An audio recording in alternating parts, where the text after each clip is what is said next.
Subscribe பண்ணாதவங்க subscribe பண்ணுங்க. அப்படியே பக்கத்துல இருக்க பெல் ஐகானையும் பிரஸ் பண்ணுங்க. இன்னைக்கு நம்ம பார்க்க போகிற கோவில் புனர்பூச நட்சத்திரக்காரர்கள் வணங்க வேண்டிய தலம். இந்த கோவில் எங்கே அமைஞ்சிருக்குன்னா வேலூர் மாவட்டத்தில் இருக்கக்கூடிய வாணியம்பாடி சொல்லக்கூடிய இடத்துல அமைஞ்சிருக்கக்கூடிய அதித்தீஸ்வரர் திருக்கோவில் தான் புனர்பூச நட்சத்திரக்காரர்கள் வணங்க வேண்டிய தலமாக விளங்குது. இந்த கோவில் எங்கே இருக்குன்னா பாலாற்றங்கரையில் அமைஞ்சிருக்கு. அதாவது வாணியம்பாடி ஜங்ஷன்லேருந்து சுமார் 3 கிலோமீட்டர் தொலைவில் அமைஞ்சிருக்கக்கூடிய கோவில் தான் அதித்தீஸ்வரர் திருக்கோவில். இந்த கோவில் புனர்பூச நட்சத்திரக்காரர்கள் தங்களோட நட்சத்திர நாட்களில் வழிபாடு செய்தனா சிறப்பான பலன்கள் கிடைக்கும். அது மட்டும் இல்லாமல் பேச்சு குறைபாடு உள்ளவர்களும் ஊமை தன்மை நீங்கவும் திக்குவாய் நீங்கவும் இந்த கோயிலை வழிபாடு செய்யப்படுது முக்கியமாக. அது மட்டும் இல்லாமல் குழந்தை பேர் சொல்லக்கூடிய குழந்தை பாக்கியம் கிடைக்கவும் இந்த தலம் விளங்குது. அதாவது பொதுவாக புனர்பூச நட்சத்திர நாட்களில் நீங்கள் வீட்டுக்கு தேவையான பொருட்கள் எல்லாம் வாங்கி வச்சிங்கன்னா அது அபிவிருத்தி ஆகக்கூடிய தன்மை உண்டு பொதுவாக. அதாவது அன்றைக்கி தேவையான மளிகை சாமான் பொருட்கள் இது மாதிரி விஷயங்கள்லாம் நீங்கள் வாங்கி வச்சுக்கலாம். ஏன்னு கேட்டிங்கன்னா அன்றைக்கி வாங்கினா அது விருத்தி ஆகக்கூடிய தன்மை உண்டு. அதாவது வீட்டில் தானிய குறைபாடு ஏற்படாமல் இருக்கும். அதாவது இந்த புனர்பூச நட்சத்திரம் பார்த்திங்கன்னா ராமபிரான் சொல்லக்கூடிய ஒரு ராமருடைய நட்சத்திரமாக விளங்குது.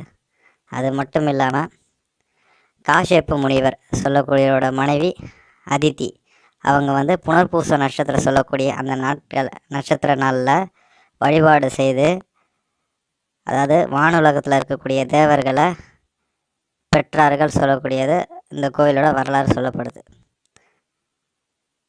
அதை இவங்க வழிபாடு அதாவது விரதம் இருந்து மேற்கொண்ட நாட்கள் பார்த்திங்கன்னா இந்த புனர்பூச நட்சத்திரம் சொல்லப்படுது. அது மட்டும் இல்லாமல் அதனால தான் இந்த திருக்கோவிலோட பேர் பார்த்திங்கன்னா அதித்தீஸ்வரர் திருக்கோவில் சொல்லப்படுது. அதான் காஷ்யப்பரோட மனைவி அதித்தி அவங்க வழிபட்டதுனால அதித்தீஸ்வரர் திருக்கோவில் என்ற பேரில் விளங்குது. அது மட்டும் இல்லாமல் வாணியம்பாடி அதாவது அந்த ஊர் பேர் சொன்னேன். அந்த ஊருக்கு ஏன் அந்த பேர் வந்ததுன்னா இந்த கோயிலோட தலபுராணத்தினால தான் வந்தது. அது என்ன வரலாறுனா பிரம்மா ஆணவத்தோடு இருக்கார். என்னென்னா படைத்தல் காத்தல் அழித்தல் சொல்லக்கூடிய 3 தொழில்களில் முதல் தொழிலாக விளங்கக்கூடிய படைத்தல் தொழிலை நான் தான் மேற்கொள்கிறேன். அதனால் 3 மூர்த்திகளில் நான் தான் முதல்வன் சொல்லக்கூடிய அந்த நிலையில் அதாவது மனைவியான சரஸ்வதி தேவியை பார்த்து சொல்கிறாரு. அதுக்கு சரஸ்வதி தேவி கொஞ்சம் ஏளனமாக சிரிச்சிடுறாங்க. சிரித்த உடனே கோவப்பட்ட பிரம்மா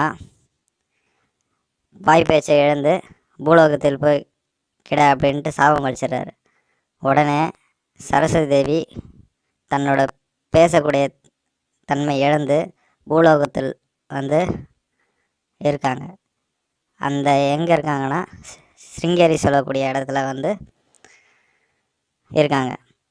பிரம்மனால் தனிப்பட்டு எந்த ஒரு யாகமும் செய்ய முடியாத நிலையில் இருக்காங்க. அதனால் தேவர்களோட உதவி கேட்குறாரு. அவர்களுக்கு தேவையான சக்திகள் பெற இவர் யாகம் வளர்க்கலான்ற நிலையில் இவரால் யாகம் செய்ய முடியல. ஏன்னா தன்னோட மனைவி சரஸ்வதி தேவி இல்லாமல் அவரால் செய்ய முடியல.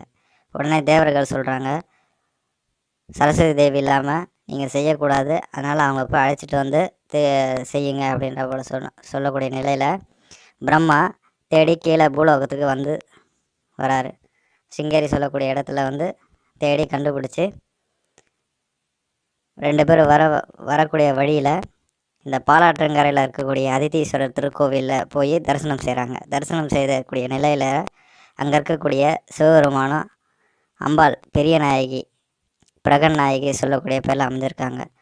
சுவாமி அம்பாலும் சரஸ்வதி தேவிக்கும் பிரம்மாக்கும் காட்சி அளித்து சரஸ்வதி தேவியோட சாப விமோசனம் அளிக்கிறார் சிவபெருமான். இங்கே இருக்கக்கூடிய அதித்தீஸ்வரர் சரஸ்வதிக்கு பாடக்கூடிய சக்தியை கொடுக்குறாரு. அதனால தான் வாணி பாடு சொன்ன அந்த வார்த்தையினால் இந்த ஊர் பேர் வாணியம்பாடி சொல்லக்கூடிய பேர் அமைஞ்சு போச்சு.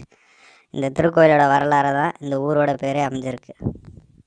அதனால் பேச்சு குறைபாடு உள்ளவர்கள் வாய் பேச முடியாதவர்கள் இந்த கோயிலில் வழிபாடு செய்ய சிறப்பான பலன்கள் கிடைக்கும். புனர்பூச நட்சத்திரக்காரர்கள் தங்களுடைய நட்சத்திர நாட்களில் வழிபாடு செய்தீங்கன்னா உங்களுக்கு சிறப்பான பலன்கள் கிடைக்கும். மேலும் தகவலுக்கு எங்கள் சேனலை மறக்காமல் சப்ஸ்கிரைப் பண்ணுங்கள். நன்றி.